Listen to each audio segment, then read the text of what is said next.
மாணவர்களே, எத்தனை பேர் மிகுந்த மகிழ்ச்சியோடு கூட இங்க வந்திருக்கீங்க? அல்லேலூயா. கிறிஸ்து உங்களை முன்குறித்திருக்கிறார். ஆதியிலே தேவன் கிறிஸ்துவுக்குள்ளாக நம்மை முன்குறித்தபடி பசுத்த போல் அப்படியாக கூறுகிறார். அவருடைய முன்குறித்தலின்படி நாம் இங்கே வந்திருக்கிறோம். கிறிஸ்துவின் மனவாட்டியாக நாம் வந்திருக்கிறோம். அல்லேலூயா. நீங்க சந்தோஷமா இருக்கலையா? இந்த கடைசி காலத்துல வாழ்ந்துட்டு இருக்கோம். தேவனால் தெரிந்து கொள்ளப்பட்டவர்கள் ஒரு சில பேர் தான், எல்லாருமே கிடையாது. இன்னைக்கு சபையில 3000 பேர் 5000 பேர் போறாங்க, 3 சர்வீஸ் நடக்குது. தேவன் அவங்களெல்லாம் கைவிட்டு வரான்னு பாத்தீங்கன்னா கைவிட்டுருவாங்க. காணிக்க செலுத்திருப்பாங்க, தசம்பாக செலுத்திருப்பாங்க, வாரந்தோறும் சபைக்கு போயிருப்பாங்க. தேவன் அவங்களெல்லாம் கைவிட்டுருவாங்க. கர்த்தர் உரைக்கிறதா இந்த செய்தியில் இருக்கிற மாதிரி தான் தப்பி வைக்கப்படுவார்கள். அல்லேலூயா. இந்த கர்த்தர் உரைக்கிறதா இந்த செய்தி எது? இந்த 7ஆம் தூதனுடைய செய்தி. இதுதான் நியாயத்திற்குள்ளிருந்து தப்பிக்க வைக்கக்கூடிய ஒரே செய்தி. இதுதான். நீங்கள் தப்பிக்கப்பட வேண்டுமா வரப்போகிற நியாயத்திற்கு இந்த செய்திக்குள்ளாக வந்துருங்க. ஏன்னா கதவானது அடைக்கப்பட வேண்டிய நேரம் இது. இன்னைக்கு உலகத்தில் உள்ள எல்லா சூழ்நிலைகளையும் பார்க்கும் பொழுது நாம் எந்த நேரத்தில் இருக்கிறோம்? இயேசு கிறிஸ்து சொன்னார்கள் இல்லையா, கொடிய பஞ்சங்கள் வரும், கொடிய நோய்கள் வரும், தேசத்துக்கு விரோதமான தேசங்கள் என்ன பண்ணோம், ராஜ்யத்துக்கு விரோதமான ராஜ்யங்கள் எழும்போம். இன்னைக்கு நடந்து கொண்டிருக்கிறது. தேசமே புகைக்காடாக போய் கொண்டிருக்கிறது. அப்படிப்பட்ட காலத்திலே வாழ்ந்து கொண்டிருக்கிறோம். இஸ்ரேல் ஒரு பக்கம் எழுப்பி வந்து கொண்டிருக்கிறது. ஏன் எருசலேம் தேவாலயத்தை கட்ட இந்த வருஷத்துல எப்படியாவது எருசலேம் தேவாலயத்தை கட்டணும்னு சொல்லி, ஆனா தீர்க்கதரிசி என்ன சொல்லுகிறார்? இயேசு கிறிஸ்துவும் அதை குறித்து கூறி இருக்கிறார். எருசலேம் தேவாலயம் கட்டப்படும் போது மனவாட்டி இந்த பூமியில் இருக்க மாட்டார். அப்ப நம்ம எந்த அளவுக்கு எவ்வளவு நெருக்கத்தில் இருக்கோம் பாருங்க. அதனாலே காலம் உள்ள போதே பெரியவங்க எல்லாம் சொல்லுவாங்க, காற்றுள்ள போதே தூற்றிக்கொள்ளுன்னு சொல்லுவாங்க. அது போல காலம் நேரம் சமயம் இருக்கும் போது தேவனுடைய வார்த்தைக்குள்ளாக வந்துருங்க. அதாவது தேவனுடைய இரக்கத்திற்கும் நியாயத்திற்கும் நடுவில் ஒரு கோடு இருக்கிறது. தீர்க்கதரிசி சொல்கிறார், there is a line between the mercy and the judgment. தீர்க்கதரிசியாக சொல்கிறார், ஒரு இரக்கத்திற்கும் நியாயத்திற்கும் நடுவில் ஒரு கோடு இருக்கிறது. அதுதான் இயேசு கிறிஸ்து. நீங்க இரக்கத்தை புறக்கணித்தா நியாயத்திற்குள் போய் மாட்டிப்பீங்க. நியாயத்திற்கு என்பது இதுவரையிலும் பூமியில சம்பவிக்காத கொடிய உபத்திரவ காலம். அதுதான் காத்து கொண்டிருக்கிறது. இப்ப மனவாட்டிக்கு எது டெட்லைன் தெரியுமா? டெட்லைன் எல்லாத்துக்கும் ஒரு டெட்லைன் இருக்கும். அது போல மனவாட்டிக்கு ஒரு டெட்லைன் இருக்கு. அதுதான் நியாயத்தீர்ப்பு. நியாயத்தீர்ப்பு வருவதற்கு முன்பாகவே நம்ம என்ன பண்ணணும்? பரிசுத்தமாக்கப்பட்டு ஆயத்தமாக்கப்பட்டு தேவனை சந்திக்கிறவர்களா நம்ம இந்த பூமியில காணப்படணும். எந்த சபையில என்ன பண்ண மாட்டாங்க? கண்டிப்பான உபதேசத்தை பார்க்கலையா? பசுத்தாவி இல்ல. பசுத்தாவி இருந்தாதான் அவர் பாவத்தை குறித்தும் நீதியை குறித்தும் நியாயத்தீர்ப்பை குறித்தும் என்ன பண்ணுவார்? கண்டித்து உணர்த்துவார். அவர் தான் சபைக்கு வாக்குத்தத்தமாய் கொடுக்கப்பட்டவர். இதோ நான் பிதாவினிடத்தில் வேண்டிக் கொள்வேன், அப்படி என்றுமா எங்களோடு கூட இருக்கும்படிக்கு ஆமென் சத்திய ஆவியாகிய வேறொரு தேற்றலவனை தந்தருள்வார். இன்னைக்கு எத்தனை சபையில பசுத்தாவி இருக்கிறார்? இல்ல. பசுத்தாவி இருந்ததுன்னா கண்கள் திறக்கப்படும். பசுத்தாவி இருந்ததுன்னா அவங்க என்ன பண்ண முடியும்? வெளிப்பாடுகளை பெற்றுக்கொள்ள முடியும். இந்த வேதத்தை எழுதினவர் பசுத்தாவியினவர் தான். அதே பசுத்தாவியினவர் தான் என்ன பண்ண முடியும்? வார்த்தை வெளிப்படுத்த முடியும். இன்னைக்கு என்ன பண்றாங்க? பைபிள் காலேஜ்ல போயிட்டு அம்மா பாஸ்டர் பட்ட பிடிஎஸ் டிடிஎஸ் எல்லாம் படிச்சுட்டு வராங்க. இது ஒன்றுக்கும் பிரயோஜனம் கிடையாது. பசுத்தாவி வரும்போது மனிதனால் ஏற்படுத்தப்பட்ட உபதேசம் அதுக்கு முன்னாடி செல்லாது. இது நல்லா தெரிஞ்சு வச்சுங்க. இந்த விசுவாசிக்கு நமக்கு தெரியும். நாம் தொடர்ந்து இந்த செய்திகளாக கடந்து செல்வோம். நம் யாவரும் சற்று எழுந்து நின்றவர்கள். வெளிப்படுத்தின சுவிசேஷம் 21ஆம் அதிகாரம் 9வது வசனம் மற்றும் 27வது வசனம். பின்பு கடைசியான 7 வாதைகளால் நிறைந்த 7 கலசங்களை உடைய அந்த 7 தூதரில் ஒருவன் என்னிடத்தில் வந்து, நீ இங்கே வா, ஆட்டுக்குட்டியானவருடைய மனைவியாகிய மனவாட்டியை நான் உனக்கு காண்பிக்கிறேன் என்று சொல்லி 27வது வசனத்தை வாசிப்போம். தீட்டுள்ளதும் அருவருப்பையும் பொய்யையும் நடப்பிக்கிறதும் ஆகிய ஒன்றும் அதில் பிரவேசிப்பதில்லை. ஆட்டுக்குட்டியானவரின் ஜீவ புஸ்தகத்தில் எழுதப்பட்டவர்கள் மாத்திரமே அதில் பிரவேசிப்பார்கள். ஆட்டுக்குட்டியானவரின் ஜீவ புஸ்தகத்தில் பேர் எதுவும் மாத்திரம்தான் இந்த வரப்போகிற நியாயத்திற்கு தப்பிப்பான். அவங்க மாத்திரம் தான் தேவனுடைய ராஜ்யத்தை காண்பார். எல்லாருமே அதை காண முடியாது. அப்படியானால் இயேசு கிறிஸ்து என்ன சொல்லுகிறார்? இந்த இடுக்கமான வாசல் வழியாக பிரவேசிக்கிற ஒரு சில பேர் தான். அழைக்கப்பட்டவர்கள் அநேகர், ஆனா தெரிந்து கொள்ளப்பட்டவர்கள் ஒரு சிலர் தான். ஆகினாலே 10 லட்சத்தில் ஒருவராக கர்த்தர் நம்மை முன்குறித்து அவர் காலத்தில் நம்முடைய காலத்தில் நம்ம இப்பொழுது வெளிப்பட்டு இருக்கிறோம். ஆகினாலே அந்த கிருபையும் இரக்கத்தையும் புறக்கணிக்காதபடிக்கு நாம் எச்சரிப்போடு கூட நம்முடைய வாழ்க்கை ஜீவியத்தை காத்துக்கொள்வோம். கர்த்தர் தாமே உங்களை ஆசீர்வதிப்பாராக. இன்னைக்கு நான் பார்க்க போகிற ஒரு செய்தி, கிறிஸ்துவுக்கு நியமிக்கப்பட்ட மனவாட்டி. முதலாவதாக உங்களை எல்லாருக்கும் முன்பாக எங்களை கொண்டு வந்து நிறுத்தின தேவனுக்கு நான் மகிமை செலுத்துகிறேன். நான் மிகவும் பாக்கியவான நினைக்கிறேன். உங்கள் எல்லாரும் சந்திப்பதில் எனக்கு மிகுந்த மகிழ்ச்சி. நம்மளெல்லாம் கிறிஸ்துவின் ஒரே சரீரமா இருக்கிறோம். எப்படி ஒரே சரீரமா இருக்கிறோம்? அப்படி ஆவியினாலே, அவர் நாமத்தினாலே, ஒரே நாமத்தினாலே எந்த நாமத்தினாலே? கர்த்தராகிய இயேசு கிறிஸ்துவின் நாமத்தினாலே. ஒரே ஆவியினாலே, அவர் ஒரே சரீரத்துக்குள்ளாக ஞானஸ்நானம் பண்ணப்பட்டவர்களாக இப்படி ஒரு மனதாக இங்கே கூடி வந்திருக்கிறோம். கிறிஸ்துவுக்காக நியமிக்கப்பட்ட ஒரு மனவாட்டி. அதான் இன்னைக்கு நம்ம பார்க்க போறோம். ஏன் தேவன் கிறிஸ்துக்கென்று ஒரு மனவாட்டியை தெரிந்து கொண்டார்? அவர் தெரிந்து கொள்ளாமலே இருக்கலாம்ல. ஏன் தேவன் ஒரு மனவாட்டியை தெரிந்து கொண்டார்? தம்முடைய ஒரே பேரான குமாரனாகிய இயேசு கிறிஸ்துவுக்கு ஏன் தேவன் ஒரு மனவாட்டியை தெரிந்து கொண்டார்? அடுத்து நீங்க தெரிஞ்சுக்கலாம்னு நீங்க ஆதியாகமத்துக்கு தான் போகணும். ஏன்னா ஆதியாகமம் தான் எல்லாமே தொடக்கம். பாவமானாலும், யுத்தமானாலும், மரணமானாலும், நோயானாலும், வியாதியானாலும் எல்லாமே முதலாவது எங்க தொடங்கினா ஆதியாகமத்துல தான் தொடங்கின. அதே போலதான் மனவாட்டியும் எங்க தொடங்கினாலும் ஆதியாகமத்துல தான் தொடங்கினார். முதலாவது தேவன் சிருஷ்டித்த மணவாளனும் மணவாட்டியும் யார்? எல்லாருமே உங்களுக்கு தெரியும். அவதான் ஆதாம் ஏவா. தேவன் முதலாவது சிருஷ்டித்தது, முதலாவது யாரை சிருஷ்டித்தார்? மணவாளனை சிருஷ்டித்தார். அவதான் ஆதாம். மாம்ச சரீரத்திலே முதலாவது சிருஷ்டிக்கப்பட்ட ஒரு மணவாளன் யார் என்று பார்த்தீங்கன்னா அவதான் ஆதாம்.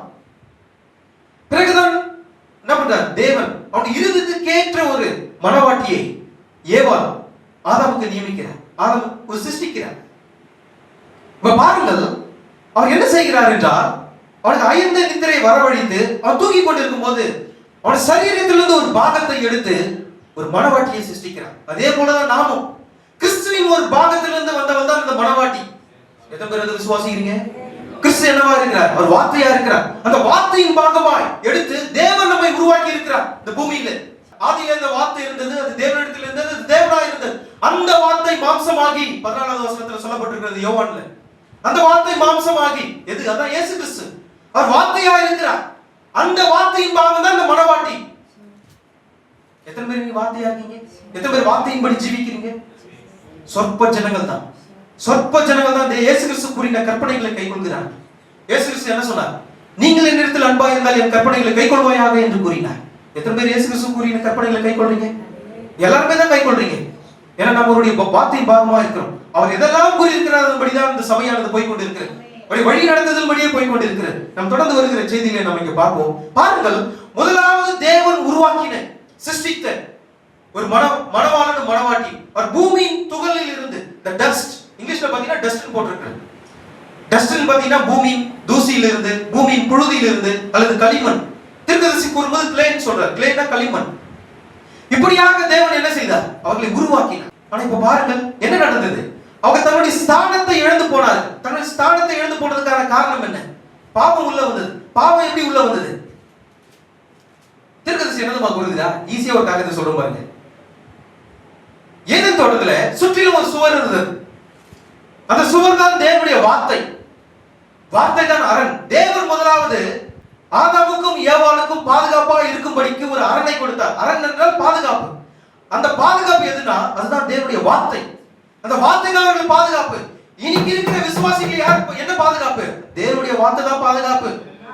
தேவனுடைய வார்த்தைக்கு நீங்க இல்லனா பாதுகாப்பு இன்னைக்கு இல்ல. எந்த ஒரு உத்தரவாதமும் கிடையாது உங்களோட ஜீவனுக்கு. நல்லா நீங்க ஞாபகம் வச்சுங்க. தேவனுடைய வார்த்தை இல்லாமல் எந்த ஒரு பாதுகாப்பும் கிடையாது. ஒரு முதலமைச்சர் உங்களை பாதுகாக்க முடியாது. ராணுவம் உங்களை பாதுகாக்க முடியாது. ஒரு போலீஸ் அதிகாரி உங்களை பாதுகாக்க முடியாது. ஒரு எம்எல்ஏ எம்பி ஆனாலும் யாருமே உங்களை பாதுகாக்க முடியாது. இயேசு கிறிஸ்துவின் சிந்தப்பட்ட ரத்தமே உங்களை பாதுகாக்கும். அந்த வார்த்தைக்குள்ளாக நீங்கள் இருந்தா, வார்த்தையின் கீழ் நீங்கள் இருந்தா, அங்கதான் உங்களுக்கு பாதுகாப்பு. அதே போலதான் இந்த ஆதாமுக்கும் ஏவாளுக்கும் தேவன் என்ன செய்தார்? வார்த்தையாக அரவை கொடுத்தார். அரண் தான் பாதுகாப்பு. அவங்க என்ன பண்ணணும்? இப்போ அவங்க பாதுகாப்பா இருக்கணும். அந்த வார்த்தைக்கு பின்னாடி அவங்க இருக்கணும். ஆனா வார்த்தைக்கு பின்னாடி அங்க இருந்தாங்களா? வார்த்தை தான் அரண், அதுதான் அவங்க பாதுகாப்பு. சாத்தான் என்ன செய்தான்? தீர்க்கதரிசியாக கூறுகிறார். சாத்தான் என்ன செய்தானா, அந்த சுவத்தில ஒரு ஓட்டையை போட்டான். சுவத்தில ஒரு ஓட்டையை போட்டு ஏவாளை ரகசியமாக அழைத்தான். எப்போ ஏவாள் வந்து தனிமையா இருக்கும்போது சாத்தான் வந்து அந்த அரண்ல ஒரு ஓட்டையை போட்டு அவன் என்ன ரகசியமாக ஏவாளை அழைத்து, ஏவாளே இங்கே வந்து பார், உலகத்தின் காரியங்களை பார், உலகத்தின் சிற்றின்பங்களை பார் சொல்லி அந்த ஓட்டை வழியாக அவன் எட்டி பார்க்க சொன்னான். ஏவாள் என்ன செய்தான்? அந்த ஓட்டை வழியாக பார்த்து அவன் உலகத்தின் சிற்றின்பங்களை ஆசைகளை அவனை பற்றி கொண்டது. சாத்தான் என்ன செய்தான்? அந்த ஓட்டையை உடைச்சி காமன் சோரை உடைச்சி எடுத்தான். அதனால தான் இன்னைக்கு முழு சிருஷ்டிப்புமே எப்படி போச்சு? எல்லாமே தாறுமாறாய் போய்விட்டது. காரணம் என்ன? பாவம். பாவம் எப்படி வந்தது? வார்த்தையை மீறுகிறதே பாவம். வார்த்தையை மீறுகிறீங்களா? இது பசுத்தாவியின் காலம். இயேசு கிறிஸ்து என்ன கூறினார்? எனக்கு விரோதமா நீ பேசினா கூட மன்னிச்சிடலாம். ஆனா பசுத்தாவி வரும்போது எனக்கு பின் ஒருவர் வருகிறார், அவர்தான் பசுத்த ஆவியானவர். அவருடைய காலத்துல மன்னிப்பே கிடையாது. பாத்துங்க, அவர் எப்பவுமே கண்டிப்பானவர் தான்.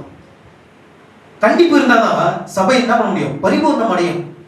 கண்டிப்பே இல்லைன்னா வெறும் ஆசீர்வாதம் மட்டும் பேசியிருந்தா சபை பரிபூர்ணம் அடையாது. அது மரணத்தை தான் கொண்டு வரும். ஆசீர்வாதமானது நிரந்தரம் கிடையாது, தேவனுடைய வார்த்தையை நிரந்தரமானது.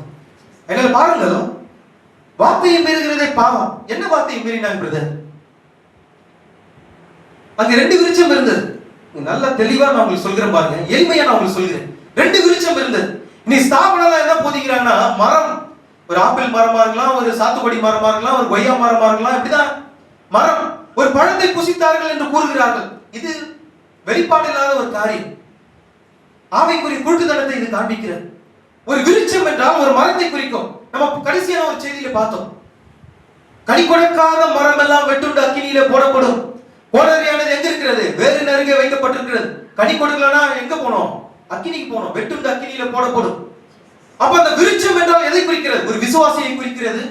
விருட்சம் என்றால் ஒரு சபையை குறிக்கிறது. எந்த சபை தேவனுக்கு கனி கொடுக்கலையோ அந்த சபையானது என்ன பண்ணோம்? வெட்டுண்டு அக்கினியில போடப்படும். அதாவது என்ன அர்த்தம்னா, அதுக்கு என்ன அர்த்தம்னா, நியாயத்திற்குள்ள போய் சிக்கிக் கொள்ளணும். ஒரு விசுவாசி பசுத்த ஆவியின் கனியை கொடுக்காவிட்டால் அந்த விசுவாசி என்ன பண்ணுவான்? நரகத்துக்கு போவான், பாதாளத்துக்கு போவான். அவன் நியாயத்திற்குள்ள போய் சிக்கிக் கொள்வான். அப்ப அந்த விருட்சம் என்று சொல்லப்படும் போது, விருட்சம் என்றால் ஒரு உயிருள்ள ஒரு காரியத்தை குறிக்கிறது. ஆதியிலே முதலாவது அங்கே விருட்சம் என்ன இருந்தது? 2 விருட்சம் இருந்தது. தேவன் 2த்தையும் என்ன பண்ணாரு? ஏதேன் தோட்டத்தில் முளைக்க பண்ணினார் என்று வேதம் கூறுகிறது. 2 விருட்சம். அது ஒன்று இயேசு கிறிஸ்து, ஜீவ விருட்சம். அவர் ஜீவ விருட்சமாக இருக்கிறார். அவர்தான் இயேசு கிறிஸ்து, அவர் வார்த்தையாக இருக்கிறார். இன்னொரு விருட்சம், நன்மை எது தீமை எது என்று அறிந்து கொள்ளக்கூடிய அறிவின் விருட்சம். ஏன்னா கடைசி நம்ம செய்தியில பார்த்திருக்கிறோம், நன்மை எது தீமை எது என்பதை அறிந்து கொள்வதற்கு எது உங்களுக்கு சொல்லுகிறது? அறிவு தான் சொல்கிறது. ஒரு 10 மாடி கட்டிடத்திலிருந்து கீழே குச்சா உயிரோடு இருப்பனா செத்துருவானா என்பது எது சொல்கிறது? உடைய அறிவு தான் போதிக்கிறது. நெருப்பு தொட்டா சுடுமா சுடாதா, எது உங்களுக்கு போதிக்கிறது? அறிவு தான் போதிக்கிறது. இந்த அறிவின் விருட்சம் இது யாரு? இதுதான் சாத்தான். இவங்க என்ன செய்தார்கள்?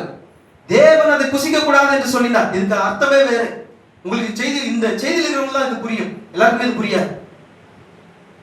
நான் அதை டீப்பா ஆழமா நான் சொல்ல விரும்பல, பட் இருந்தாலும் இந்த செய்தி வேறு, நான் கொண்டு வந்த செய்தி வேறு, நான் பேசிக் கொண்டிருக்கிறது வேறு. ஆகினால பாருங்கள், இவர்கள் வார்த்தையை மீறினார்கள். அவன் நித்திய ஜீவனுக்குரிய ஜீவ விருட்சத்தை அவர்கள் புசிக்காமல், இயேசு கிறிஸ்து தான் இங்க வார்த்தையா இருக்கிறார். அவர் ஆதியிலிருந்தே இருக்கிறார். நானும் என் பிதாவும் ஒன்றாக இருக்கிறோம் என்று இயேசு கிறிஸ்து இந்த பூமியில் இருக்கும்போது சொன்னார். அவர் வார்த்தை ஜீவ விருட்சமாக அங்கு இருந்தார். ஆனா இவங்க என்ன செய்தார்கள்? ஜீவ விருட்சத்தை புசிப்பதற்கு பதிலாக அறிவின் விருட்சத்தை அவர்கள் தெரிந்து கொண்டார்கள். ஆகினாலே தன்னுடைய ஸ்தானத்தை இழந்து போனார்கள். வார்த்தையை மீறுகிறதே பாவம். நீங்கள் ஆதியாகமம் 3:11 வாசிங்கன்னா, அப்பொழுது அவர், நீ நிர்வாணி என்று உனக்கு அறிவித்தவன் யார்? புசிக்க வேண்டாம் என்று நான் உனக்கு விலக்கின விருட்சத்தின் கனியை புசித்தாயோ? அப்படின்னா என்ன அர்த்தம்? புசிச்சிட்டீங்களோ, அதனால தானே நீங்க நிர்வாணியா இருக்கீங்க. சகோதரனே, சாதாரண ஒரு ஆப்பிள் பழத்தை சாப்பிட்டா நிர்வாணி எப்படி என்பது அறிந்து கொள்ள முடியும்? தெரியாதுல்ல. நம்ம தான் டெய்லி நம்ம என்ன பண்றோம்? ஆப்பிள் பழம் சாப்பிடுறோம், ஆரஞ்சு பழம் சாப்பிடுறோம், எல்லாமே தான் சாப்பிட்டு இருக்கோம். இந்த அறிவின் விருட்சம் என்று சொல்லப்பட்டது அது வேறு. அது ஒரு மாம்ச சரீர பிரகாரமாக சொல்லப்பட்டிருக்கிறது. இப்ப பாருங்கள், தேவன் இங்க ஆதாமை பார்த்து கூறுகிறார், நீ நிர்வாணி என்று உனக்கு அறிவித்தவன் யார்? புசிக்க வேண்டாம் என்று நான் உனக்கு விலக்கின விருட்சத்தின் கனியை புசித்தாயோ? வார்த்தை மீறிட்டாங்க. வார்த்தை மீறினால என்ன நடந்தது? பாவம் உள்ள வந்தது. பாவம் உள்ள வரும்போது அவருடைய ஸ்தானத்தை, மணவாளன் மணவாட்டி என்ற ஸ்தானத்தை அவர் இழந்து போனார்.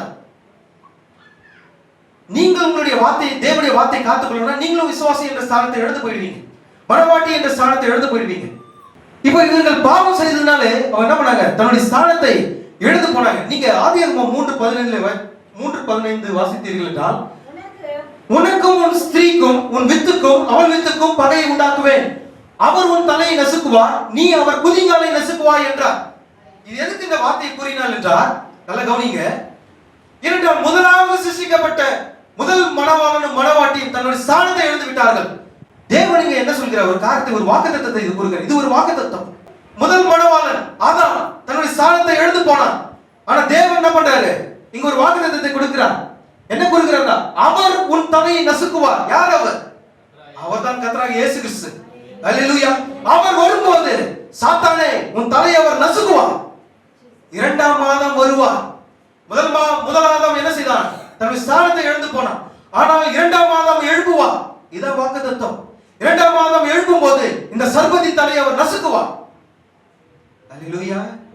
ஆதாமே, நான் உன் ஸ்தானத்தில் வைத்தேன். ஆனா நீ என்ன செய்தாய்? நீ பாவம் செய்தாய். எப்படி பாவம் செய்தான்? எதன் மூலமாக அவன் பாவம் செய்தான்? அதுக்கு ஆதாம் இங்கே சொல்கிறான். ஆதாம் என்ன சொல்கிறான் என்றால், நீங்கள் இந்த 3ஆம் அதிகாரம் 12வது வசனத்தில் வாசிப்பீர்கள் என்றால், அதற்கு ஆதாம், என்னுடனே இருக்கும்படி தேவரீர் தந்த ஸ்திரீயானவள் அவ்விருட்சத்தின் கனியை எனக்கு கொடுத்தால் நான் அதை புசித்தேன். இது காரணம் யாரு? ஒரு பெண், மணவாட்டி ஏவா தான் காரணம். ஆதாம் எப்படி இருந்தான்? தேவனுடைய சாயலின்படி அவன் சிருஷ்டிக்கப்பட்டவன். தேவனுடைய அதிகாரம், அதாவது சிருஷ்டிக்கும் வல்லமை அவனுக்குள்ளாக இருந்தது. ஆதாம் தான் என்ன செய்தான்? சகல சிருஷ்டிகளுக்கும் பேரை வைத்தான். அவனுக்குள்ளாக சின்ன ஒரு வல்லமையை என்ன பண்ண தேவன் அவனுக்குள்ளாக வைத்திருந்தார். நீ போனது போ, நீ வாடா வா, வரும். ஒரு மரத்தை பார்த்து இந்த மரமே நீங்க இருக்கக்கூடாது, நீ பெயர்ந்து அங்க போன போகும். சிருஷ்டிக்கும் வல்லமை அவனுக்குள்ளாக வைத்தார். விசுவாசமானது நேரடியாக அங்கே கிரியை செய்தது. அதான் வேதம் கூறுகிறது, பெண் என்பவள் எப்படி இருக்கிறார்? ஒரு பலவீனமான ஒரு பாண்டமாக இருக்கிறார். அதனால்தான் பசுத்த பவுல் என்ன கூறுகிறார் என்றால், பெண்கள் சபையில பேசக்கூடாது. சத்தியம் இதுதான். முழு உலகமே எழுந்து போனதுக்கு காரணம் என்னவென்றால் பெண். ஏனென்றால் அவள் உபசிருஷ்டிப்பு. தேவன் நேரடியாக ஒரிஜினல் கிரியேஷன், தீர்க்கதரிசி சொல்லும்போது இந்த ஒரிஜினல் கிரியேஷன் சொல்கிறார். உண்மையாகவே ஒரிஜினல் தி ப்ராடக்ட் அது யாருன்னு பார்த்தீங்கன்னா ஆதாம். முதலாவது சிருஷ்டிக்கப்பட்டது ஆதாம். தேவனுடைய சாயலின்படியே அவனை சிருஷ்டித்தார். ஆனா பெண் என்பவள் எப்படி இருக்கிறார்? உபசிருஷ்டிப்பு. தேவன் என்ன செய்யல? போய் புதுசா ஒரு களிமண்ணை பிசைஞ்சு நாசின் சுவாசத்துல ஒரு ஊதல. ஆதாமிலிருந்து ஒரு சரீரத்தை, ஒரு பாகத்தை எடுத்து தான் என்ன பண்ணாரு? உருவாக்கினார். அதனால தான் என்ன சொல்றாரு பசுத்த பவுல், பெண்கள் வந்து சபையில பேசக்கூடாது, அவனுக்கு உபதேசம் பண்ணுவதற்கு நான் அதிகாரம் கொடுப்பதில்லை என்று கூறுகிறார். நீ எத்தனை சபையில பெண் பிரசங்கியார்கள் இருக்கிறார்? வேத வார்த்தையின்படி அங்க இருக்கிறதா? கிடையாது. பெண்கள் பிரசங்கிக்க கூடாது. எதெல்லாம் செய்யக்கூடாது என்று வேதத்தில் சொல்லப்படுது, அதுதான் நீங்க பெண்கள் செய்யறாங்க. பாருங்கள், முதல் மணவாளன் ஆதாம், அவன் மண்ணினாலே சிருஷ்டிக்கப்பட்டவன். ஆனால் இரண்டாம் ஆதாம் வருகிறார். அவர் எப்படி இருக்கிறார்? அவர் உரைக்கப்பட்ட வார்த்தையா இருக்கிறார். அல்லேலூயா. இரண்டாம் ஆதாம் எப்படி இருக்கிறார்? அவர் உரைக்கப்பட்ட வார்த்தையா இருக்கிறார். முதல் ஆதாம் சிருஷ்டிக்கப்பட்டது மண்ணினாலே உருவாக்கப்பட்டவன், பூமியின் புழுதியிலிருந்து அவன் உருவாக்கப்பட்டவன். ஆனால் இரண்டாம் ஆதாம் வரும்போது அவர் உரைக்கப்பட்ட வார்த்தையா இருந்தார். இன்னைக்கு கோத்திர பிதாக்கள் இருக்கிறாங்க, ஆபிரகாம், ஈசாக்கு, யாக்கோபு. கோத்திர பிதாக்கள் தன்னுடைய சந்ததியிலே தோன்ற போகிற இயேசு கிறிஸ்துவை குறித்து அவர் என்ன பண்ணாங்க? தீர்க்கதரிசனத்தை உரைத்தார்கள். தேவனுடைய ஊழியக்காரர்கள் வந்து என்ன பண்ணாங்க? ஆமா, இயேசு கிறிஸ்துவை குறித்து வார்த்தை உரைத்தார்கள். தீர்க்கதரிசிகள் எழும்பி இயேசு கிறிஸ்து வரப்போகிறதை என்ன பண்ணாங்க? தீர்க்கதரிசனமாக உரைத்தார்கள். இயேசு கிறிஸ்து என்னவா இருக்கிறார்? உரைக்கப்பட்ட வார்த்தையா இருக்கிறார். அந்த வார்த்தை முன்னாடியே முன்கூட்டியே என்ன பண்ணுது? ஜனங்கள் மத்தியில் உரைக்கப்பட்டது. கோத்திர பிதாக்கள் ஆனாலும் சரி, தேவனுடைய ஊழியக்காரர்களானாலும் சரி, தேவனுடைய தீர்க்கதரிசிகளானாலும் சரி, வரப்போகிற இரண்டாம் ஆதாமை குறித்து அவர் தீர்க்கதரிசனமாக உரைத்தார்கள். ஆனால் இயேசு கிறிஸ்து எப்படியாக வந்தார்? அவர் வார்த்தையாக இந்த பூமியில வந்தார். கிருபையும் சத்தியமும் நிறைந்தவராக அவர் வந்தார் பூமியிலே. அந்த வார்த்தை மாம்சமாகி, சோதரனே, இயேசு கிறிஸ்து உரைக்கப்பட்ட வார்த்தையா இருப்பார் என்றால் அவருடைய மனவாட்டி உரைக்கப்பட்ட வார்த்தையா இருக்க வேண்டும். அல்லேலூயா. இயேசு கிறிஸ்து இரண்டாம் ஆதாம் எப்படியாக வெளிப்பட்டார்? உரைக்கப்பட்ட வார்த்தையாக வெளிப்பட்டார். அவரே வார்த்தையாக இறங்கி வந்தார். அதே போல அவருடைய வார்த்தையின் பாகமா இருக்கும்படிக்கு நாம் தெரிந்து கொள்ளப்பட்டிருக்கிறோம். நாம் எப்படியாக இருக்க வேண்டும்? அவர் வார்த்தையா இருந்தால் நாமும் வார்த்தையா இருக்க வேண்டும். அவர் வார்த்தையா இருக்கிறார், நாமும் வார்த்தையா இருக்கிறோம். இந்த ரெண்டு வார்த்தையும் சேரும்போது பரிபூர்ணம் அடையும். அதுவரையிலும் கிறிஸ்து பரிபூர்ணம் அடைய முடியாது. நீங்கள் இல்லாமல் கிறிஸ்து பரிபூர்ணம் அடைய முடியாது. நல்லா நீங்க கவனத்தில் கொள்ளுங்க. வாழ்ந்து கொண்டிருக்கிற காலம் எப்படிப்பட்ட காலம்? நீங்கள் உங்களுடைய வார்த்தையின்படி இருக்கிறீங்களா? உங்களுடைய ஜீவியமானது சுவிசேஷத்தின்படி இருக்கிறதா? உங்களை நீங்களே சோதித்து ஆராய்ந்து பாருங்கள். நம்ம இரக்கத்தில் இருக்கிறோமா அல்லது நியாயத்திற்கு எதுவா இருக்கிறோமா? வாழ்க்கையின் சூழ்நிலையில் என்ன பண்ணுங்க? ஆமா, நீங்க சற்று யோசிச்சு பாருங்க. ஏன்னா உலகமானது எப்படி இருக்கிறது? வேக வேகமா போய் கொண்டு இருக்கிறது.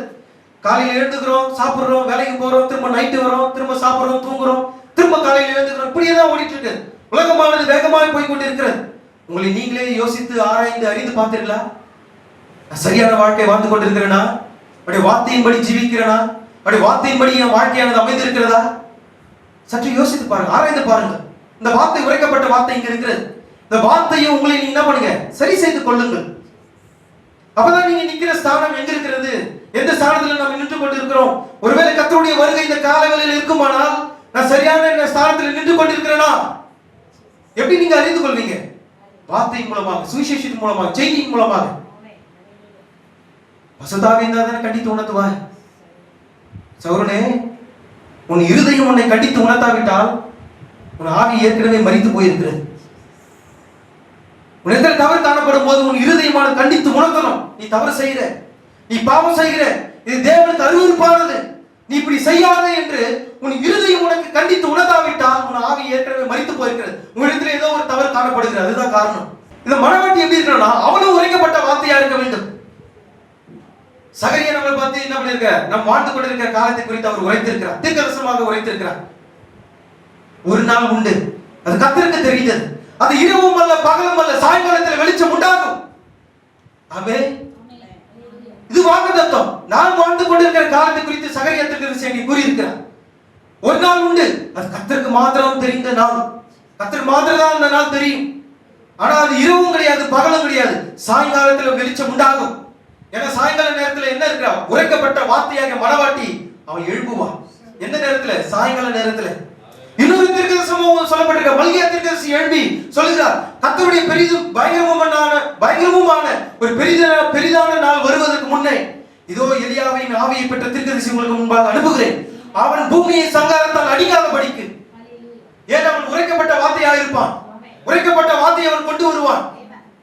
அவன் எலியாவின் ஆவியை பெற்றவன். அவருடைய சத்தத்துக்கு கீழ்ப்படியுங்கள், அவருடைய சத்தத்துக்கு செவி கொடுங்கள் என்று இங்கே தீர்க்கதரிசி கூறியிருக்கிறார். அவருடைய சத்தத்துக்கு. ஏன்னா பூமியை சங்காரத்தால் அடிக்க போகிற ஒரு நாள் வந்து கொண்டிருக்கிறது. அதான் நியாய தீர்ப்பு. சற்று நேரம், ஒரு நிமிஷம் தான், ஒரு நிமிஷம் கூட கிடையாது, சில வினாடிகள் தான் இருக்கிறது, சில நொடிகள் தான் இருக்கிறது. இனி ஒரு புறஜாதி ஒன்று எழுப்ப போவதில்லை, இனி ஒரு புறஜாதிக்கு என்று ஒரு தீர்க்கதரிசி அனுப்பப்பட போவதில்லை. இதுதான் இறுதி. வாழ்ந்து கொண்டிருக்கிற காலம் தான் இறுதி. இறுதியான மனவாட்டி நாம் தான். இனி ஒரு புதிதான ஒரு மனவாட்டி புறஜாதியிலிருந்து எழும்புவது கிடையாது. புறஜாதியின் யுகமே இப்பொழுது முடிந்து கொண்டிருக்கிறது. யுத்தத்துக்குரிய செய்திகளை நீங்கள் கேள்விப்படுவீர்கள். இயேசு கிறிஸ்து சொன்னாரா இல்லையா? நீ உலகம் முழுவதும் யுத்தம் நடந்து கொண்டிருக்கிறது. அநேக ஜனங்கள் மரித்து கொண்டிருக்கிறார்கள். வியாதியில மரிக்கிறாங்க, பஞ்சத்துல மரிக்கிறாங்க, பலவிதமான இயற்கை மரணங்களினால மரிக்கிறாங்க, இயற்கை சூழ்நிலையினால மரிக்கிறாங்க, யுத்தத்துல மரிக்கிறாங்க. தற்கொலை ஆவி இருக்கிறது. அந்த மங்கின நிறமுள்ள ஆவி என்ன பண்ணுது? பூமியில எல்லா இடத்திலும் சுத்தி கொண்டிருக்கிறது. மரணமும் பாதாளமும் பின் சென்று கொண்டிருக்கிறது. ஆகையினாலே விசுவாசிக்கு எங்க பாதுகாப்பு? அவருடைய உரைக்கப்பட்ட வார்த்தையில தான் பாதுகாப்பு. இந்த வார்த்தையை நீங்க தவறிட்டீங்கன்னா அவ்வளவுதான். திரும்ப வந்து இரக்கமானது உங்களுக்கு கிடைக்குமான்னு என்பது கிடையாது, தெரியல. ஒருவேளை நீங்க கேட்டுக்கொண்டிருக்கிற இதுதான் கடைசி சுவிசேஷமா இருந்தா, கர்த்தருடைய வருகை இந்த சாயங்கால நேரத்தில் நிகழ வேண்டி இருந்தா என்ன செய்வீங்க? எத்தனை பேர் அவரை சந்திக்க ஆயத்தமா இருக்கீங்க? அல்லேலூயா. நான் உங்கள் கரங்களை காணட்டுமே. சகோதரனே, தீர்க்கதரிசி சொல்றார், 5 மில்லியன் இல்ல 500 மில்லியன் கிறிஸ்தவர்கள் இந்த பூமியில் இருக்கிறாங்கன்னா எத்தனை பேர் அவருடைய வருகையில் எடுத்துக்கொள்ளப்படுவார்கள்? வெறும் 500 பேர் தான் சொல்றாரு. பயப்படாதீங்க. நீங்க சரியா இருந்தா நீங்க அவருடைய ராஜ்யத்தை நீங்களால் காண முடியும். வார்த்தையின்படி நீங்க ஜீவிப்பீர்கள், அவருடைய ராஜ்யத்தை காண முடியும்.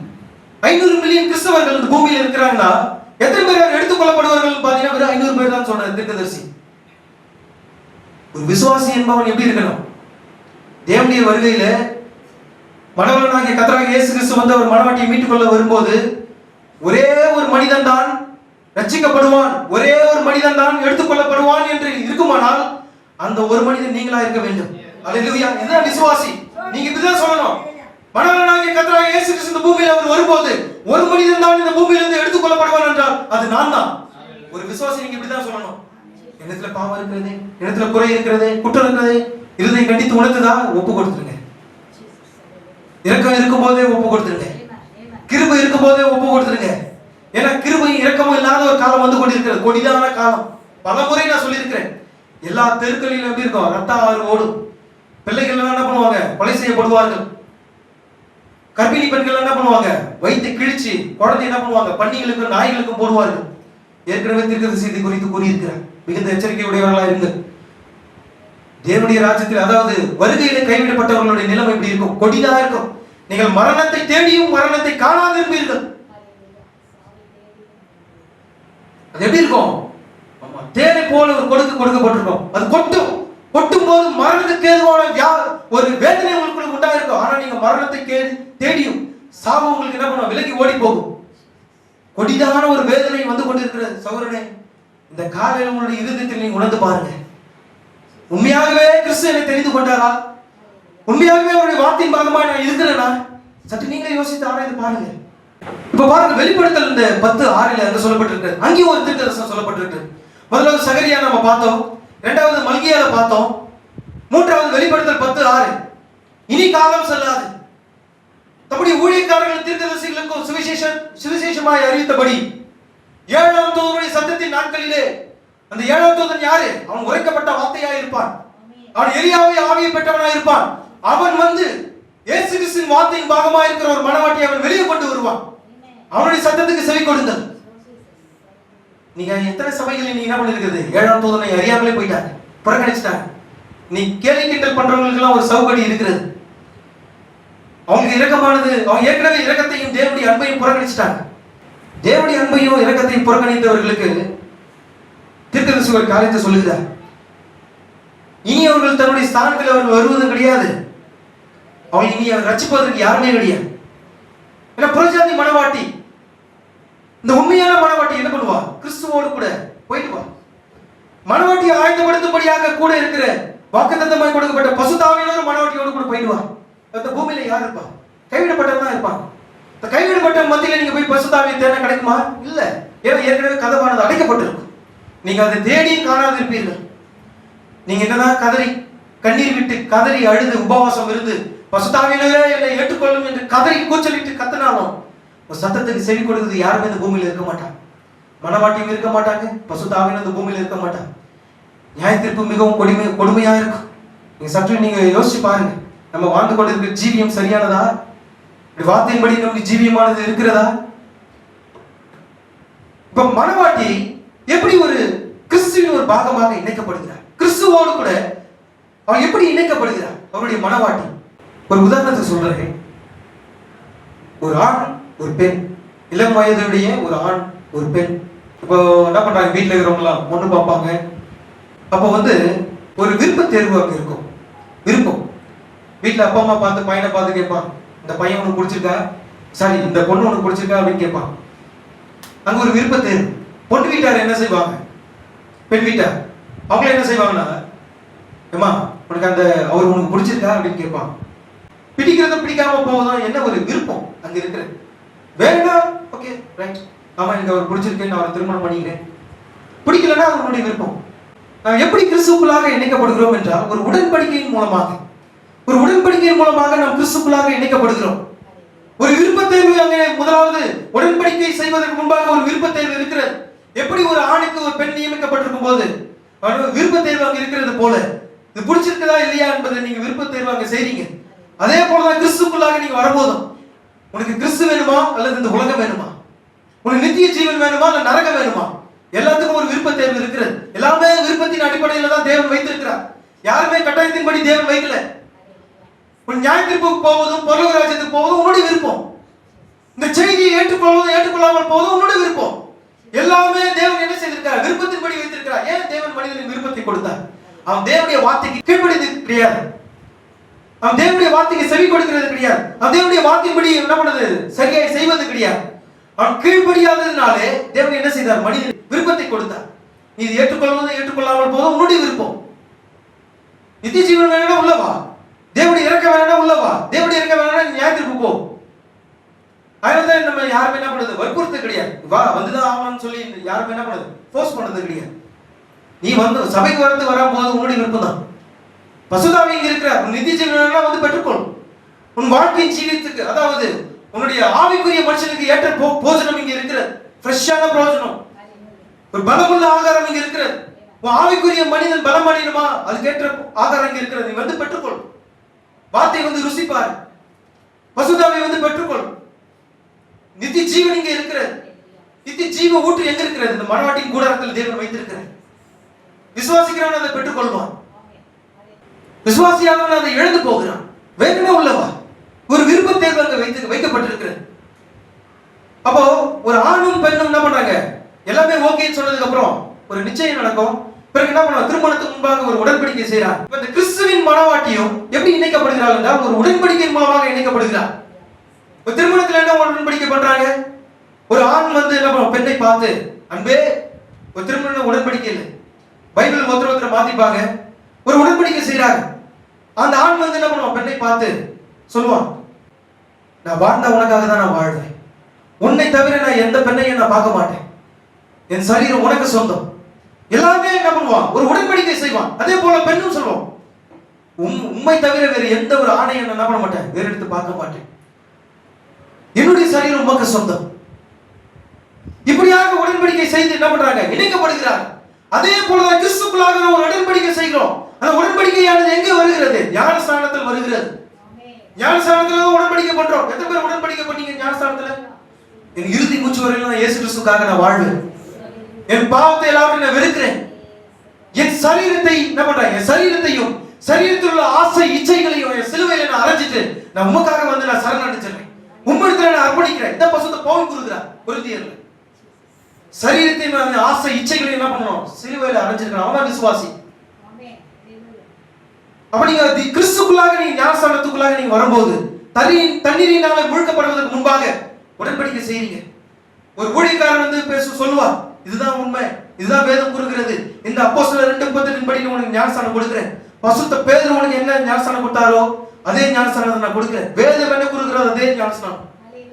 எல்லாமே சரியா சொல்லுவார். ஆனால் ஊழியக்காரன் சொல்கிறது முக்கியம் அல்ல, உங்களுக்கும் தேவனுக்கும் உண்டான உடன்படிக்கையில நீ உறுதியா நிற்கணும், அதுதான் சரியான ஒன்று. நீ தேவனோடு கூட உடன்படிக்கை செய்யணும், கிறிஸ்துவோடு கூட நீங்க என்ன பண்ணணும், அவருடைய மரணத்துக்குள்ளாக நீ உடன்படிக்கை செய்யணும். நான் உலகத்துக்கு மறிச்சிட்டேன்பா, இதுக்கு முன்னாடி என் பாவ கிரியைகள் என் வாழ்க்கையில் இருந்தது, இந்த ஞானஸ்நான தண்ணீரினால் முழுக்கப்படுவதற்கு முன்பாக எல்லாவற்றையும் நான் ஒழித்து விடுகிறேன், என் ஆவி ஆத்மா சரீரம் உமக்கு உரியது, உமக்குரிய அன்பை நான் உமக்கு செலுத்தாமல் உலகத்துக்கு நான் செலுத்த மாட்டேன், இனி நான் உலகத்தை நான் ஏறெடுத்து பார்க்க மாட்டேன், என் அன்பு முழுவதும் உமக்காக மாத்திரமே, இறுதி மூச்சு வரையில் உமக்காகவே வாழ்வேன். இதான் ஒரு உடன்படிக்கை. உடன்படிக்கை மீறுகிறதே பாவம். ஒரு கணவன் மனைவி உடன்படிக்கை முறிச்சிட்டாங்கன்னா என்ன பண்ண முடியாது, இனி அவர்கள் ஒரே சரீரமாக இருக்க முடியாது, வெவ்வேறாக பிரிந்து விடுவார்கள், இனி அவர்கள் ஒரே சரீரமாக இருக்க முடியாது. ஏன்னா உடன்படிக்கை முறிக்கப்பட்டது, முடிச்சு விட்டது. எல்லாமே சபைகள் எல்லாம் என்ன பண்ணிருக்கிறது, உடன்படிக்கை முறிச்சிட்டாங்க. ஆகவேதான் தேவனுடைய வருகையில அவர்கள் கைவிட்டு விட்டு போவார்கள். எத்தனை பேர் இன்னும் ஞானஸ்நானத்தில் எடுத்த உடன்படிக்கையில இன்னும் நீங்க நிலைத்திருக்கிறீங்க? ரொம்ப அதுதான் முக்கியம். ஞானஸ்நானம் என்பது சாதாரண ஒரு விஷயம் கிடையாது. நீங்க தேவனோடு கூட ஒரு உடன்படிக்கை பண்றீங்க, கிறிஸ்துவின் மரணத்துல நீங்க உடன்படிக்கை பண்றீங்க. அதுதான் பசுத்த பவுல் ரோமர்ல சொல்லி இருக்கிறார். மரணத்துக்குள்ளாக, கிறிஸ்துவின் மரணத்துக்குள்ளாக நீங்கள் அங்கே உடன்படிக்கை செய்றீங்க. ஞானஸ்நானம் என்பது மிகவும் முக்கியம். நீங்கள் ஞானஸ்நானத்திலே தேவனோடு கூட செய்த உடன்படிக்கையில நீங்க என்ன பண்ணணும், இறுதி வரையிலும் நீங்கள் மீட்கப்படுகிற வரையிலும் அந்த உடன்படிக்கையில என்ன பண்ணணும், நிலைத்திருக்கணும். எப்படி கணவன் மனைவி எப்படி இருக்கிறாங்க, கடைசி வரையிலும் வயதாகி மரிக்கிற வரையிலும் என்ன பண்ண மாட்டாங்க, உடன்படிக்கை முறிக்காம திருமணத்தின் போது என்ன உடன்படிக்கை தாங்க அந்த உடன்படிக்கையில கடைசி வரைக்கும் சாகிற வரையிலும் அந்த உடன்படிக்கையில நிலைத்திருப்பாங்க. இது ஒரு உதாரணம். அது போலதான் கிறிஸ்துவோடு கூட நாம் செய்த உடன்படிக்கையில என்ன பண்ணணும், இறுதி மூச்சு வரையிலும் அந்த உடன்படிக்கையில நம்ம காத்துக்கொள்ளணும். அந்த வார்த்தையின்படியே நம்ம ஜீவிக்கணும். நான் உலகத்தை ஏறெடுத்து பார்க்க மாட்டேன்னா ஏறெடுத்து பார்க்க கூடாது, எந்த ஒரு ஆசை இச்சையும் இடத்துல காணப்படக்கூடாது. அவைகள் எல்லாம் நீங்க என்ன பண்ணணும், சிலுவையில் அறையணும். இதான் பசுத்த பவுல் கூறுகிறார். திருமணத்துக்கு முன்னாடி என்ன பண்ணுவாங்க, ஒரு நிச்சயம் பண்ணுவாங்க. நிச்சயம் பண்ணும்போது என்ன பண்ணுவாங்க, ஒரு மோதிரத்தை கொடுப்பாங்க. அந்த மோதிரம் தான் அவங்க என்ன பண்ணுது, ஒரு அடையாளம். இந்த பெண் இந்த மனிதனுக்கு ஏற்கனவே நியமிக்கப்பட்டிருக்கிறார், இந்த ஆண் ஏற்கனவே இந்த பெண்ணுக்கு என்ன பண்ணிருக்கார், நியமிக்கப்பட்டிருக்கிறாள் என்பதற்கு என்ன அடையாளம், அந்த மோதிரம் தான் அடையாளம். ஏற்கனவே நிச்சயிக்கப்பட்டாயிற்று. இப்ப வேற என்ன பண்ண மாட்டாங்க, புதுசா போயிட்டு வேற ஒரு அலைன்ஸ் பார்க்க மாட்டாங்க. ஏன்னா ஏற்கனவே நிச்சயிக்கப்பட்ட ஒன்று. இந்த நிச்சயிக்கப்பட்ட ஒரு மோதிரம் தருவாங்க, இதுதான் அடையாளம். இது வந்து ஒரு தற்காலிகமானது. திருமணம் வரும்போது என்ன பண்ணுவாங்க, அதை கழட்டி எடுத்துட்டு வெட்டிங் ரிங் கொடுப்பாங்க, அது விசேஷித்தமானது. அது வந்து ஒரு அடையாளம். பாருங்க, இந்த நிச்சயம் என்பது ஒரு தற்காலிகமானது. இன்னைக்கு என்ன பண்றாங்க, திருமணம்லாம் வந்து நிச்சயம் என்ன பண்றது இல்லை, எத்தவொடனே டைரக்டா மேரேஜ் தான். ஃபர்ஸ்ட்ல வந்து என்ன பண்ணுவாங்க, மேரேஜ் வரதுக்கு முன்னாடி நிச்சயம் பண்ணுவாங்க. எல்லாமே பிடிச்சிருக்கு, விருப்ப தேர்வு முடிச்சதுக்கு அப்புறம் என்ன பண்ணுவாங்க, நிச்சயம் பண்ணுவாங்க. நிச்சயம் பண்ணி முடிச்சதுக்கு அப்புறம் ஒரு டேட்டை செலக்ட் பண்ணி ஒரு 6 மாசம் கழிச்சு 1 வருஷம் கழிச்சு என்ன பண்ணுவாங்க, திருமணம் செய்வாங்க. அது வரையில என்ன இருக்கும், கையில ஒரு அடையாளம் மோதிரம் இருக்கும். அதுதான் ஒரு அடையாளம். இந்த ஆணுக்கு இந்த பெண் ஏற்கனவே நியமிக்கப்பட்டிருக்கிறார். இந்த ஆண் இந்த பெண்ணுக்கு நியமிக்கப்பட்டிருக்கிறார் என்பதற்கு அடையாளமே அந்த மோதிரம் தான். அதே போல இந்த மணவாட்டிக்கு ஒரு அடையாளம் கொடுக்கப்பட்டிருக்கிறது. அல்லேலூயா. அந்த அடையாளம் தான் பரிசுத்த ஆவியானவர். அவர்தான் முத்திரை மோதிரம். அவர்தான் நம்முடைய ரட்சிப்பின் அச்சாரம். நீங்கள் ஏற்கனவே கிறிஸ்துவுக்கு நியமிக்கப்பட்ட மணவாட்டி என்பதற்கு அடையாளம் யார்? அவர்தான் பரிசுத்த ஆவியானவர். அவர்தான் என்ன பண்றார்? மணவாட்டி என்ற ஒரு அங்கீகாரத்தை கொண்டு வருகிறார். அவர்தான் அங்கீகரிக்கிறார். நீங்கள் ஏற்கனவே கிறிஸ்துவுக்கு நியமிக்கப்பட்டவர்கள். இதுதான் ஒரு நிச்சயத்துக்கான ஒரு அடையாளம். இதுதான் முத்திரை மோதிரம். அதான் பரிசுத்த பவுல் இங்கே அருமையாக இங்கே கூறி இருக்கிறார். நீங்க எபேசியர் 1:13-14 வசனத்தை வாசிப்பீர்கள் என்றால், நீங்களும் உங்கள் ரட்சிப்பின் சுவிசேஷமாகிய சத்திய வசனத்தை கேட்டு விசுவாசிகள் ஆன போது வாக்குத்தத்தம் பண்ணப்பட்ட பரிசுத்த ஆவியினால் அவருக்குள் முத்திரை போடப்பட்டீர்கள். தேவைப்படுறவங்க குறிச்சு வச்சுங்க. அவருக்கு சொந்தமானவர்கள் அவருடைய மகிமைக்கு புகழ்ச்சியாக மீட்கப்படுவார்கள் என்பதற்கு ஆவியானவர் நம்முடைய சுதந்திரத்தின் அச்சாரமாக இருக்கிறார். இப்ப பரிசுத்த ஆவியானவர் என்னவா இருக்கிறார்? நம்முடைய மீட்புக்கு அவரே அச்சாரமா இருக்கிறார். நம்முடைய ரட்சிப்புக்கு அவரே அச்சாரமா இருக்கிறார். இப்ப பரிசுத்த ஆவிதான் என்ன? ஒரு முத்திரை மோதிரம். நாம் கிறிஸ்துவுக்காக நியமிக்கப்பட்டிருக்கிறோம் என்பதற்கு அடையாளம் என்ன? பரிசுத்த ஆவிதான். நீ பரிசுத்த ஆவி யாராவது பெறாதவர்கள் நம்ம மத்தியிலே யாராவது சகோதர சகோதரிகள் இருப்பீர்கள் ஆனால் இப்பொழுது அர்ப்பணிச்சிருங்க. சரியான ஞானஸ்தானத்தின் வழியாக உள்ள வரும்போது தான் பரிசுத்த ஆவியை பெற்றுக்கொள்ள முடியும். எடுத்தவனே பரிசுத்த ஆவியை பெற்றுக்கொள்ள முடியாது. ஞானஸ்தானம் எடுத்த பிறகும் பரிசுத்த ஆவியை பெற்றுக்கொள்ள முடியாது. நிறைய காரியங்கள் அதுக்குள்ளாக மறைந்திருக்கிறது. நீங்கள் நீதிமானாக்கப்படணும், பரிசுத்தமாக்கப்படணும், முத்திரையின் வழியாக உள்ள போகணும். அங்கதான் பரிசுத்த ஆவியின் அபிஷேகமே. அங்கதான் முத்திரையே போடப்படுகிறது. அங்க முத்திரை போட்டாதான் நீங்க என்ன பண்ண முடியும்? நீங்க கிறிஸ்துவுக்காக நியமிக்கப்பட்ட மணவாட்டி என்ற ஒரு அங்கீகாரம் வரும். அதான் எபேசியரிலும் என்ன பண்றாரு? இன்னொரு அதிகாரத்துல பரிசுத்த பவுல் கூறுகிறார், நீங்கள் மீட்கப்படுகிற நாளுக்கென்று முத்திரையாக பெற்ற பரிசுத்த ஆவியை துக்கப்படுத்தாதிருங்கள். முத்திரையாக பெற்ற எத்தனை நாளைக்கு? ஒரு வாரத்துக்கா, ஒரு மாசத்துக்கா, ஒரு வருஷத்துக்கா? மீட்கப்படுகிற நாள் வரைக்கும். அதுதான் முத்திரை. பரிசுத்த ஆவி தான் முத்திரை. நீ பரிசுத்த ஆவியினால முத்திரை போடப்படலனா நீ கிறிஸ்துவின் மணவாட்டி அல்ல. அவ்வளவுதான். நேரடியாக நான் சொல்கிறேன். பரிசுத்த ஆவி பெறலனா நீங்க என்ன பண்ண முடியாது? கிறிஸ்துவின் மணவாட்டி, அதாவது அவருடைய வார்த்தையின் பாகமாய் நீங்கள் இருக்க முடியாது. வார்த்தையின் பாகமாக உங்களை மாற்றுவது எது? பரிசுத்த ஆவி தான். பரிசுத்த ஆவி தான் என்ன பண்றார்? சகல சத்தியத்துக்குள்ளாக உங்களை என்ன பண்றார்? நடத்துகிறார். அவர்தான் உங்களுடைய வாழ்க்கைக்கு எல்லாவற்றுக்கும், ஜீவியத்துக்கும், வாழ்க்கைக்கும், காலத்துக்கும் எல்லாவற்றுக்கும் அதிகாரி அவர்தான். அவர்தான் உங்களுக்காக நியமிக்கப்பட்ட வழிகாட்டி. யார்? அவர்தான் பரிசுத்த ஆவியானவர். இந்த பாவ உலகத்திலே உங்களை வழிநடத்தக்கூடியவர் ஒருவர் இருப்பாரானால் அவர்தான் பரிசுத்த ஆவியானவர். நீங்கள் அந்த பரிசுத்த ஆவியை நிராகரிக்கும் போது எங்களுடைய மனவழியா இருக்க முடியுமா? நீங்க எத்தனை சபை அவருடைய வார்த்தையின்படி இருக்கிறது? எத்தனை சபை வார்த்தையின்படி ஜீவிக்கிறது? எத்தனை சபையுடைய வார்த்தையை கை கொள்கிறது? எங்க பார்த்தாலும் ஆசீர்வாதம். அது நித்தியத்துக்குள்ளாக போமா? 100%. நீ வேணா எழுதி வேணா வச்சுங்க. நியாய தீர்ப்பு நாள்ல வந்து நானும் நிற்பேன் உங்க கூட. அப்ப நான் நியாய தீர்ப்புல வந்து சொல்லுவேன், சோதரனே நான் சொன்னது நடந்ததா இல்லையான்னு பாருங்க அப்படின்னு சொல்லிட்டு. நீ கர்த்தராகிய இயேசு கிறிஸ்து நாமத்திலே ஞானஸ்நானம் தேவனுடைய ராஜ்யத்துக்குள்ள போக முடியாது. என்ன பிரதர் திடீர்னு இப்படி சொல்லிட்டீங்க? கர்த்தராகிய இயேசு கிறிஸ்து நாமத்தினால ஞானஸ்நானம் தேவனுடைய ராஜ்யத்துக்குள்ள போக முடியாது. ஏன்னா அது மாத்திரம் வழி கிடையாது. உள்ள அநேக காரியங்கள் மறைந்திருக்கிறது. எடுத்தோடனே பரிசுத்த, அதாவது கர்த்தராகிய இயேசு கிறிஸ்து நாமத்தினால ஞானஸ்நானம் எடுத்தோடனே பரிசுத்த ஆவி உள்ள வந்துருவாரா? வரமாட்டார். நீங்கள் பக்குவம் அடையணும், பரிசுத்தமாகணும். உங்கள் பாத்திரமானது என்ன பண்ணணும்? சுத்திகரிக்கப்படணும். சுத்திகரிக்கப்பட்ட பிறகுதான் என்ன பண்ணுது? பரிசுத்த ஆவி உங்களுக்குள்ளாக வருகிறார். நீ உலகத்தோடு கூட ஜீவிக்கிற வரையிலும், உலக காரியங்கள் உங்கள் வாழ்க்கை ஜீவித்தில் இருக்கிற வரையிலும் பரிசுத்த ஆவி உள்ள வரவே மாட்டார். ஒரே நேரத்தில் உலகத்துக்கும் தேவனுக்கு நீங்க என்ன பண்ண முடியாது? ஊழியம் செய்ய முடியாது. ஒன்னு நீங்க புறக்கணிக்கணும். உலகத்தை புறக்கணிச்சாதான் நீங்க பரிசுத்த ஆவியை பெற்றுக்கொள்ள முடியும்.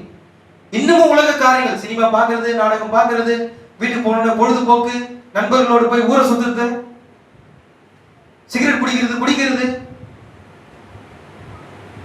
உலகத்துக்கும் உங்களுக்கு எந்த ஒரு தொடர்பும் கிடையாது. ஏனென்றால் நீங்கள் ஏற்கனவே வேறு பிரிக்கப்பட்டவர்கள். சபை என்பது என்ன அர்த்தம்? ஏற்கனவே வேறு பிரிக்கப்பட்ட ஒன்று என்று அர்த்தம். நம்ம யாத்திரையில் இருக்கிறோம். இந்த 3ஆம் யாத்திரையில் இருக்கிறோம். 3ஆம் இழுப்பில் இருக்கிறோம். எத்தனை பேர் இந்த செய்தி ஞாபகம் வச்சிருக்கீங்க? 3ஆம் இழுப்பு. 3 இழுப்புகள் இருக்கிறது. 3 யாத்திரைகள் இருக்கிறது. இனி ஒரு 4வது இழுப்பு, 4வது யாத்திரைன்னு ஒண்ணு வரப்போது கிடையாது. இதான் கடைசி யாத்திரையில் இருக்கிறோம். பாருங்கள், இப்போ நிச்சயம் பரிசுத்த ஆவி தான் உங்களுக்கு என்ன பண்ணுது? முத்திரை. அதான் முத்திரை மோதிரமாக இருக்கிறார். இது வந்து தற்காலிகமானது. பூமியில் இருக்கிற வரையும் தான். எனக்கு வந்து ஒரு அடையாளம். எங்கள் கிறிஸ்துவுக்காக நியமிக்கப்பட்ட மனவாட்டி என்பதுக்கு அடையாளம் பசுத்த ஆவியானவர். இப்ப பாருங்கள், பசுத்த அதாவது அவருடைய வார்த்தையின் பாகமாக இருக்கிற மனவாட்டி எதன் மேல் கட்டப்பட்டிருக்க வேண்டும்? ஒரு சபையானது எதன் மேல் கட்டப்பட்டிருக்க வேண்டும்? ஒரு கிறிஸ்துவுக்காக நியமிக்கப்பட்ட மனவாட்டி எதன் மேல் கட்டப்பட்டிருக்க வேண்டும்? பசுத்த பவுல் இங்கு அருமையாக கூறுகிறார், சகோதரனே, நான் கொண்டு வந்த செய்தி எல்லாமே அப்போஸ்தலனுடைய உபதேசம் தான். நான் கொண்டு வந்தது எல்லாமே தீர்க்கதரிசியின் உபதேசம் தான். நான் கொண்டு வந்தது எல்லாமே இயேசு கிறிஸ்துவினுடைய கற்பனைகள் தான். இதுதான் பசுத்த பவுல் இங்கே கூறுகிறார். நீங்கள் எபேசியர் 2:20 வாசிப்பீர்கள் என்றால், அப்போஸ்தலர் தீர்க்கதரிசி என்பவர்களுடைய அஸ்திபாரத்தின் மேல் கட்டப்பட்டவர்களுமாய் இருக்கிறீர்கள். அது இயேசு கிறிஸ்து தாமே மூளைக்கல்லாய் இருக்கிறார். அப்ப சபையானது எதன் மேல் கட்டப்பட்டிருக்கணும்? பசுத்த பவுல் என்ன சொல்றார்? ஒரு கிறிஸ்துவின் மனவாட்டி தன்னை மனவாட்டி என்ற ஒரு சபையை அழைத்துக் கொள்ளுமானால் அந்த சபையானது எதன் மேல் கட்டப்பட்டிருக்க வேண்டும்? அப்போஸ்தலர் தீர்க்கதரிசி என்பவருடைய உபதேசத்திலும் கட்டப்பட்டிருக்க வேண்டும். நம்முடைய சபையை குறித்து நான் ரொம்ப சந்தோஷப்படுறேன். அப்போஸ்தலர் உபதேசம் நம்ம இடத்துல இருக்கிறது, தீர்க்கதரிசியினுடைய உபதேசம் இருக்கிறது. ஆமென். இயேசு கிறிஸ்து அதுக்கு எப்படி இருக்கிறார்? மூளைக்கல்லா இருக்கிறார். இப்ப 3 காரியம் இருக்கிறது. தேவன் எப்படி படுகிறார்? 3இல் பரிபூர்ணம் அடைகிறார். பிதா என்ற ஸ்தானத்திலும், குமாரன் என்ற ஸ்தானத்திலும், பசுத்த ஆவியின் என்ற ஸ்தானத்தில் என்ன பண்றார்? அவர் 3இல் பரிபூர்ணம் அடைகிறார். அதே போலதான் இந்த மனவாட்டியும் 3இல் பரிபூர்ணம் அடைகிறார். எப்படி? அப்போஸ்தலருடைய உபதேசத்துல, கர்த்தர் உரைக்கிறதாவது என்று கொண்டு வந்த தீர்க்கதரிசியினுடைய செய்தியில, இயேசு கிறிஸ்துவினுடைய கற்பனையில, இந்த 3மே என்ன செய்கிறது? நம்மை பரிபூர்ணம் அடைய செய்கிறது. தேவன் எப்படி 3இல் பரிபூர்ணம் அடைகிறாரோ அதே போலதான் அவருடைய மனவாட்டி 3இல் பரிபூர்ணம் அடைகிறார். ஹல்லேலூயா. அப்போஸ்தலருடைய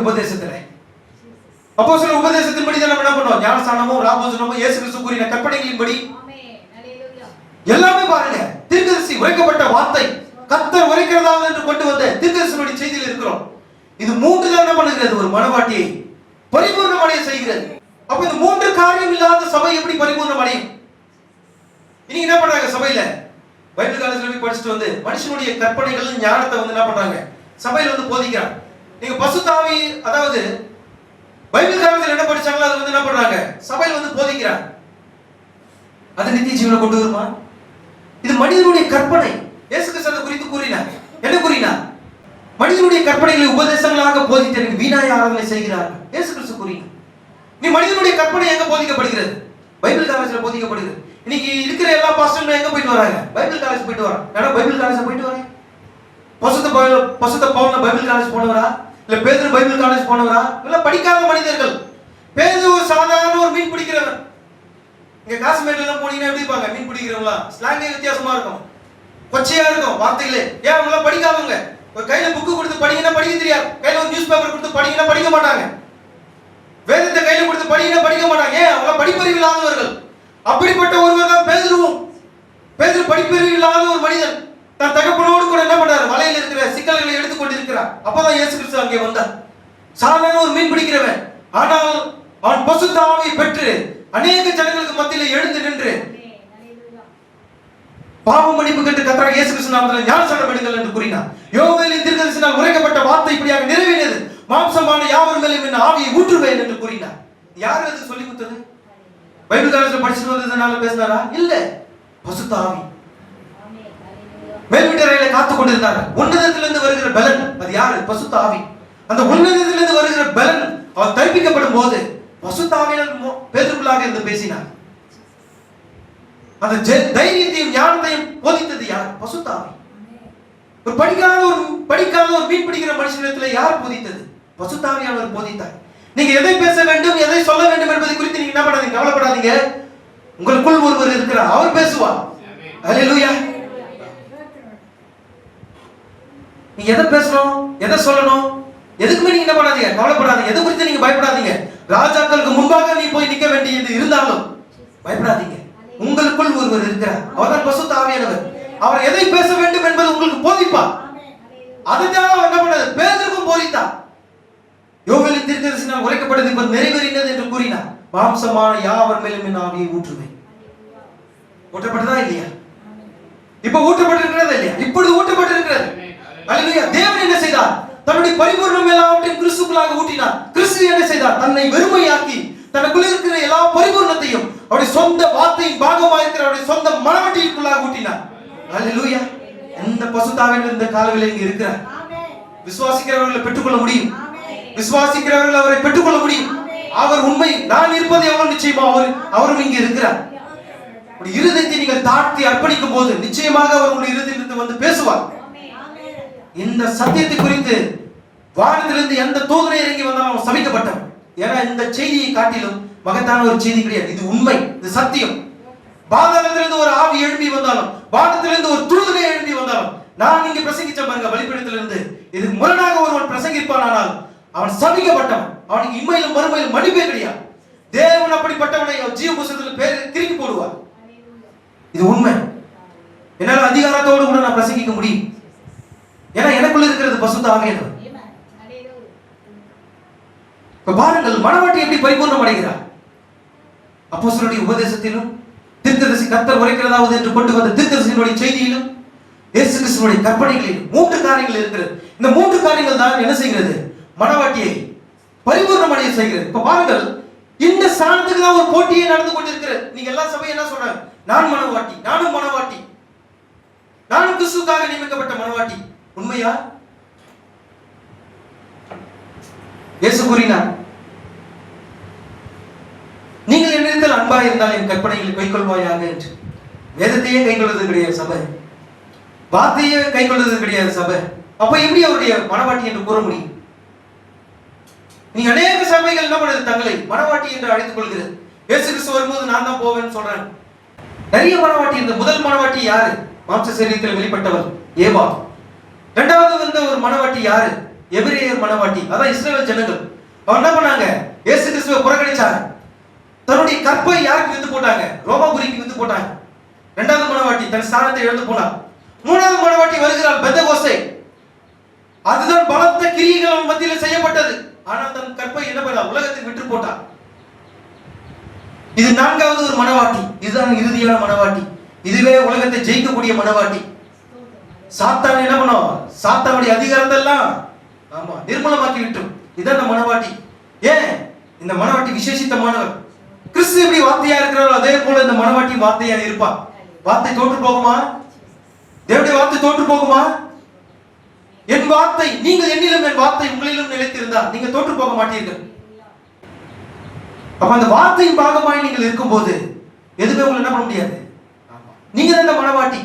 சாத்தானுடைய அதிகாரம் எல்லாம் தோற்று போகும். இப்போ நான் சொல்றேன், ஒரு விசுவாசியினுடைய அதிகாரத்துக்கு கீழ்பட்டு இருக்கிறது யாரு? சாத்தான். சபை மாத்திரம் தன்னுடைய அதிகாரத்தை அறிந்திருக்குமானால் என்று தீர்க்கதரிசி கூறுகிறார். அதுக்கப்புறம் அவர் சொல்லவே இல்லை. ஒரு 3 புள்ளி ஸ்டாப் வச்சு அப்படியே முடிச்சிச்சு, அவ்வளவுதான். அது அப்படியே ரகசியமாக அப்படியே ஸ்டாப் ஆயிடுச்சு. சொல்ற சபை மாத்திரம் தன்னுடைய அதிகாரத்தை அறிந்திருக்குமானால், அதே பசுத்தாவின் இப்ப சொல்லுகிறார், ஒவ்வொரு விசுவாசியும் தன்னுடைய அதிகாரத்தை அறிந்திருக்குமானால் சாத்தான் கிட்டவே வர முடியாது. ஏன்? உங்களுடைய தேவன் உங்களுக்கு அதிகாரத்தை கொடுத்திருக்கிறார். உங்களுடைய அதிகாரத்தின் கீழ் தான் சாத்தான் இருக்கிறார். நீ அவனை பார்த்து போனா போகும், அவனை பார்த்து வாழ வரும். அப்படிப்பட்ட அதிகாரத்தை கொடுத்திருக்கிறார். போதுமான விசுவாசம் இல்லைன்னா நீங்க அந்த காரியத்தை உங்களால செய்ய முடியாது.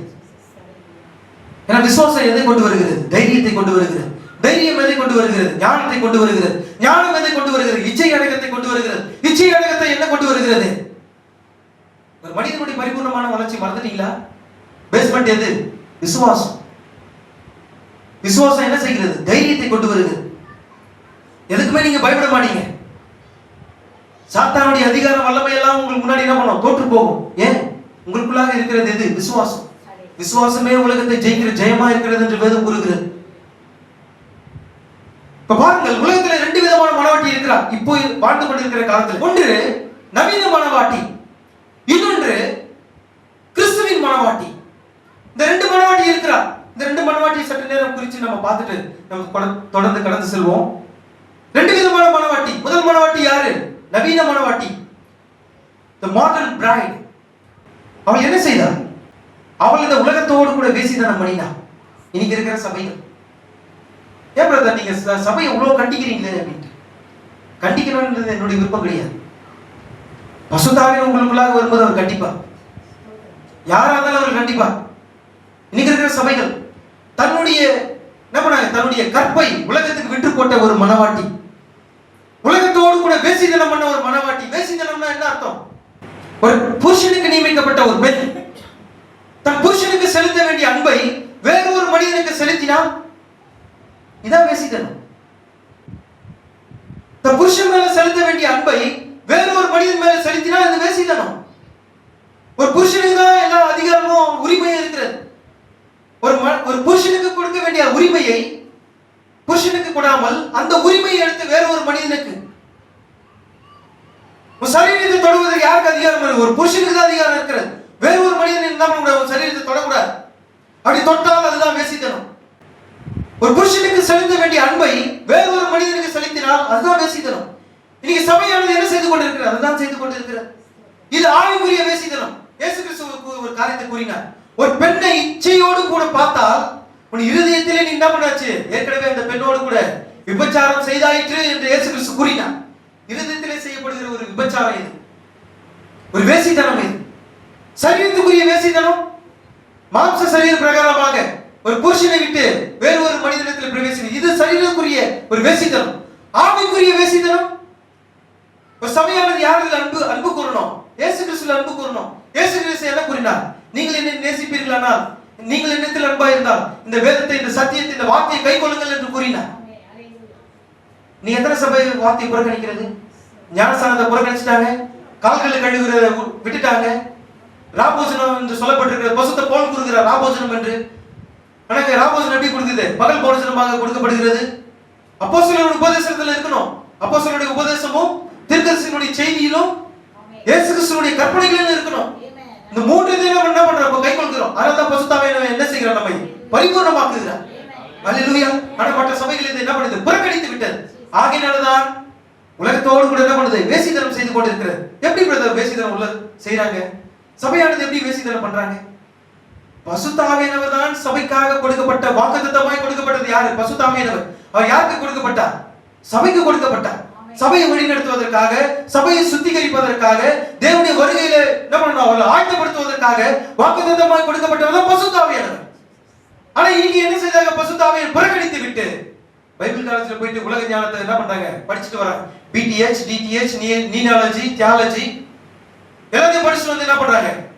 பசுத்தாவியை தள்ளிவிட்டு மனிதனுடைய கற்பனை அங்க வந்துருச்சு, மனிதனுடைய உபதேசம் உள்ள வந்துச்சு. பசுத்தாவிக்கு முன்பாக பைபிள் காலேஜ் ஞானம் தோற்று போகும். இது எல்லாமே பிசாசினால் ஏற்படுத்தப்பட்ட ஒன்று. இயேசு கிறிஸ்து என்ன சொல்லல? நீ போய் பைபிள் காலேஜ்ல போய் படின்னு சொல்லல. நீ என்ன பண்ணு? உன்னதத்திலிருந்து வருகிற பலனால் தரிப்பிக்கப்படுகிற வரையிலும் மேல்விட்டாரில் போய் காத்திருங்கள் என்று சொல்லினார். அல்லேலூயா. நீ போய் பைபிள் காலேஜ்ல போய் படின்னு சொல்லல. படிக்காதவர்கள் இயேசு கிறிஸ்து கூட இருந்தாங்களா? யாரு? மீன் பிடிக்கிறவங்க. யாக்கோபு, பேதுரு, யோவான், மீன் பிடிக்கிறவங்க. அவங்கள பேச கூட தெரியாது, கொச்சை பாஷையில பேசுறவங்க. ஆனா அவங்க எப்படி பேசினாங்க? எல்லா விதமான மொழிகளிலும் பேசினாங்க. எங்க போய் கத்துட்டு வந்தாங்க? போய் காலேஜ்ல போய் படிச்சாங்களா? இல்ல கோச்சிங் கிளாஸ்ல போய் என்ன படிச்சுட்டு வந்தாங்களா? பசுத்தாவியானவர் வரும்போது எல்லா தேசத்தோட பாஷையிலும் பேசினாங்க. மீன் பிடிக்கிறவங்க. அது அவர்கள் போதித்தது யார்? பசுத்தாவியானவர். இன்னைக்கு சபையானது என்ன செய்து கொண்டிருக்கிறது? பசுத்தாவியை புறக்கணித்து விட்டது. அதனால்தான் லவோதிகேயா சபையின் காலத்திலே அங்கே பசுத்தாவியானவர் என்ன கூறுகிறார்? யோவான் மூலமாக அங்கே பசுத்தாவியானவர் கூறுகிறார். இயேசு கிறிஸ்து எங்க இருக்கிறார்? கதவுக்கு வெளியில இருக்கிறார். கதவுக்கு வெளியில நின்று என்ன பண்றார்? கதவை தட்டி கொண்டு இருக்கிற யாராவது ஒருத்தர் என் சத்தத்தை கேட்பாங்களா? இந்த சகோதரி என் சத்தத்தை கேட்பாங்களா? இல்ல இந்த சகோதரி என் சத்தத்தை கேட்பாரா? உங்களுக்காக ஜீவன் தந்த ரட்சகர், உங்களுக்காக ரத்தம் சிந்தின குற்றமற்றவர், அவர் பாவி கிடையாது, நம்ம தான் பாவி. அவர் குற்றமற்ற தேவன், மகா பரிசுத்தம் உள்ள தேவன், அவர் உன்னதத்தில் வாசம் பண்ணுகிற தேவன், மகிமை நிறைந்த தேவன். அவர் பாவத்தின் சாயலில் என்ன பண்ண வெளிப்பட்டார். நியாயத்திற்கப்பட வேண்டியது நாம தான், அவர் நியாயத்திற்கப்பட்டார். அடிக்கப்பட வேண்டியது நாம தான், அவர் அடிக்கப்பட்டார். குற்றவாளி யார்? நம்ம தான் குற்றவாளி. பாவம் எங்க இருக்கிறது? நம்ம இடத்துல இருக்கிறது. மீறுதல் நம்ம இடத்துல இருக்கிறது. அக்கிரமம் நம்ம இடத்துல இருக்கிறது. எல்லாவற்றையும் உங்களுக்காக அவர், உங்களுடைய ஸ்தானத்தை அவர் எடுத்துக்கொண்டார். அப்படிப்பட்ட உங்களுக்காக ஜீவன் தந்த ரத்தம் சிந்தின ரட்சகர் வாசல் கதவில் நின்று தட்டி கொண்டிருக்கிறார். சகோதரனே, என் சத்தத்தை கேட்பியா? சகோதரனே, நீ என் சத்தத்தை கேட்பியா? உன் இருதயத்தின் கதவை தட்டி கொண்டிருக்கிற பசுத்தாவியை பெறாதவர்கள் யாராவது இருக்கிறீர்களா? பசுத்தாவியை உணர்த்தும் போது நீங்க என்ன பண்ணுங்க? அர்ப்பணிச்சிருங்க. இதுதான் கடைசி செய்தியா இருக்குமானால் வேறு ஒரு செய்தி உங்களை ரட்சிக்க முடியாது. இந்த பூமியில வேறு ஒரு எந்த ஒரு செய்தி உங்களை ரட்சிக்க முடியாது. இதுதான் கடைசி செய்தியா இருக்குமானால் பசுத்தாவின் உங்கள் இடத்தில் பேசும்படியாக உங்களுடைய இருதயத்தை வெறுமையாக்குங்க. சபையானது என்ன செய்தது என்றால், மனிதனுடைய ஞானம் உள்ள வந்தது, மனிதனுடைய கற்பனை உள்ள வந்தது, மனிதனால் ஏற்படுத்தப்பட்ட கோட்பாடு உள்ள வந்தது. பண்டிகைகள் என்ன பண்ணாங்க, கொண்டு வந்தாங்க. ஆனா தீர்க்கதரிசி சொல்கிறார், உண்மையாகவே கிறிஸ்துவின் மனவாட்டியானவர்கள் அவர்கள் பண்டிகைகளை நிராகரிப்பார். தீர்க்கதரிசி சொல்கிறார். அந்த கொட்டேஷன் வேலைனால எடுத்து காட்ட முடியும். அவன் புறம்பான காரியங்களை, அவர் உலகத்தின் காரியங்களை அவர் புறம்பாக்குவார். உலகத்துக்கும் அவளுக்கு எந்த ஒரு சம்மதமும் இருக்காது. அவன் உலகத்தை என்ன பண்ணிருப்பார், சிலுவையில் அறைந்திருப்பார். உலக பண்டிகைகளை அவர்களால் கொண்டாட முடியாது. ஏனென்றால் தேவன் தம்முடைய சொந்த மகிமைக்கென்று அவன் தேவன் அவர்களை தெரிந்து கொண்டிருக்கிறார். இப்ப பாருங்கள், இவைகள் எல்லாமே மனிதனால் ஏற்படுத்தப்பட்ட ஒன்று, பசுத்தாவினால் ஏற்படுத்தப்பட்ட ஒன்று அல்ல. இவர்தான் நவீன மனவாட்டி. தன்னுடைய கற்பை உலகத்துக்கு விட்டு போட்டார். எப்படி விட்டு போட்டார்? உலகத்தோடு கூட ஐக்கியம் கொள்ளுது. தேவங்களை ஏற்கனவே வேறு பிரிச்சுட்டார். கிறிஸ்தவன் என்றால் கிறிஸ்துவை உடையவன். பலமுறை நான் சொல்லியிருக்கிறேன். கிறிஸ்தவன் என்றால் கிறிஸ்துவை உடையவன். நான் அவரை அறிந்திருக்கிறேன் என்று சொல்லுகிறவன் அவரை போல நடக்க வேண்டும் என்று பசுத்த பவுல் கூறுகிறார். நான் கிறிஸ்துவை அறிந்திருக்கிறேன் என்று சொல்லுகிற ஒருவன், அவன் கிறிஸ்துவை எப்படி நடந்தாரோ அதே போல அவனும் நடக்கணும். கிறிஸ்து எப்படி இந்த உலகத்தில் வாழ்ந்தாரோ அதே போல நீயும் வாழணும். கிறிஸ்து எப்படியாக ஜீவித்தாரோ நீயும் ஜீவிக்கணும். இதுதான் உண்மையான கிறிஸ்தவன். கிறிஸ்து எப்படி சிலுவையில் அறையப்பட்டாரோ நீங்களும் என்ன பண்ணணும், ஆசைகளையும் சரீர இச்சைகளையும் சரீரத்தையும் சிலுவையில் அறையணும். இதான் உண்மையான கிறிஸ்தவன். கிறிஸ்தவன் என்பவன் வேறு பிரிக்கப்பட்ட ஒருவன். அவன் உலகத்தாரோடு கூட ஐக்கியம் கொள்ள முடியாது. நீங்க என்ன பண்றாங்க, செய்தியும் கேட்கிறாங்க, உலகத்தோடு கூட இருக்கிறாங்க. தவறு. நீங்க இன்னும் குணப்படலன்னு அர்த்தம், இன்னும் நீங்க பக்குவப்படலன்னு அர்த்தம், இன்னும் உங்களுக்குள்ளாக இருக்கிற சுபாவம் மாறலன்னு அர்த்தம். வெறும் செய்தி கேட்கறது மாத்திரமல்ல, அதை கேட்டு அதன்படி நடக்கணும், கை கொள்ளணும், கிரியைகளாக காண்பிக்கணும். அதான் உண்மையான கிறிஸ்தவன். செய்தியெல்லாம் கேட்கறது நல்லா இருக்கும், ஆனா அதன்படி வாழணும், அதன்படி ஜீவிக்கணும், அதன்படி உண்மையா இருக்கணும், அந்த கற்பனைகளை கை கொள்ளணும். இதான் உண்மையான கிறிஸ்தவன். நீங்க அப்படிப்பட்ட கிறிஸ்தவனை காண முடியுமா? உண்மையா இருப்பான், ஆனா தேவனுடைய ராஜ்யத்துல அவனால் பிரவேசிக்க முடியாது. பசுத்தமுள்ள ஒரு வாழ்க்கையை வாழ்ந்திருப்பான், ஆனா தேவனுடைய ராஜ்யத்துல போக முடியாது. கர்த்தராகிய இயேசு கிறிஸ்து நாமத்தில் ஞானஸ்நானம் எடுத்திருப்பான், பசுத்தாவே, அதாவது தேவனுடைய ராஜ்யத்துக்குள்ள அவனால் பிரவேசிக்க முடியாது. நீங்க எத்தனை பேர் இந்த கர்த்தராகிய இயேசு கிறிஸ்து நாமத்தில் ஞானஸ்நானம் எடுத்து பின்வாங்கி போனவங்க இருக்கிறாங்க? அதுக்கு என்ன பதில் சொல்றீங்க? அவனுக்கு கர்த்தராகிய இயேசு கிறிஸ்து நாமத்தில் ஞானஸ்நானம் எடுத்தான், ஆனா தேவனுடைய ராஜ்யத்துல அவனால் பிரவேசிக்க முடியுதா? முடியாது. அவன் செய்தி மருந்து வச்சுட்டு போயிட்டான். உலகம் தான் எனக்கு முக்கியம், எனக்கு ஐஸ்வர்யம் தான் முக்கியம், எனக்கு ஆசீர்வாதம் தான் முக்கியம், எனக்கு பணம் தான் முக்கியம் சொல்லி என்ன பண்ணா, சோதனையில நிற்க திராணி இல்லாதவனாக செய்தியை விட்டு சத்தியத்தை விட்டு அவன் புறமாய் போனான். சோதனை வரும், உபத்திரம் வரும், நீங்க நிக்கணும், பரிசுத்தப்படணும். நீ உண்மையாகவே மனவாட்டி என்பது நீங்க நிரூபிக்கப்படணும். முதலாவது தேவனிடத்தில் சேருகிறவன் சோதிக்கப்படணும். வேதம் அப்படியாக கூறுகிறது. நிறைய பேர் என்ன பண்ண முடியல, இயேசு கிறிஸ்து நாமத்தினால, கர்த்தராகிய இயேசு கிறிஸ்து நாமத்தினால ஞானஸ்நானம் எடுக்கிறாங்க, உள்ள வராங்க, ஆனா சோதனையின் போது சோர்ந்து போய் என்ன பண்றாங்க, ஓடிடுறாங்க. ஒரு மனவாட்டி என்றால் அதுக்குரிய தகுதி இருக்கு. எல்லா சோதனைகளும் சிச்சைகளும் எங்க உண்டு? இந்த உலகத்துல உங்களுக்கு உண்டு. என் நாமத்தின் நிமித்தமாக அநேகரால் நீங்க என்ன பண்ணுவீங்க, பகைக்கப்படுவீர்கள். சொந்தக்காரங்களை உங்களை விட்டு விலகிடுவாங்க. நீ உண்மையாகவே இந்த உரைக்கப்பட்ட வார்த்தைக்கு உள்ளாக நீங்க வரும்போது உங்க சொந்தக்காரங்களை விட்டு போயிடுவாங்க. சில நேரங்களில உன் கூட பிறந்தவங்களை உங்களை விட்டு பிரிச்சு போயிடுவாங்க. உன் பெற்றெடுத்த உன் தகப்பனும் தாயும் உன்னை விட்டு கைவிட்டு போயிடுவாங்க.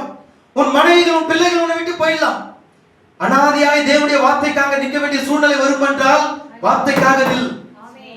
இந்த உலகத்திலே நீ தனித்து நிற்க வேண்டி இருக்குமானால் நீ தனித்து நில், தேவனுக்காக நில். அவர் உன்னை ரட்சிப்பார். உன் கணவன் உன்னை ரட்சிக்க முடியாது, உன் மனைவி உன்னை ரட்சிக்க முடியாது, உன் பிள்ளைகள் உன்னை ரட்சிக்க முடியாது. ஏன் ஒரு சபையின் ஊழியக்காரன் கூட உன்னை ரட்சிக்க முடியாது. தேவன் ஒருவர்தான் உங்களை ரட்சிக்க முடியும்.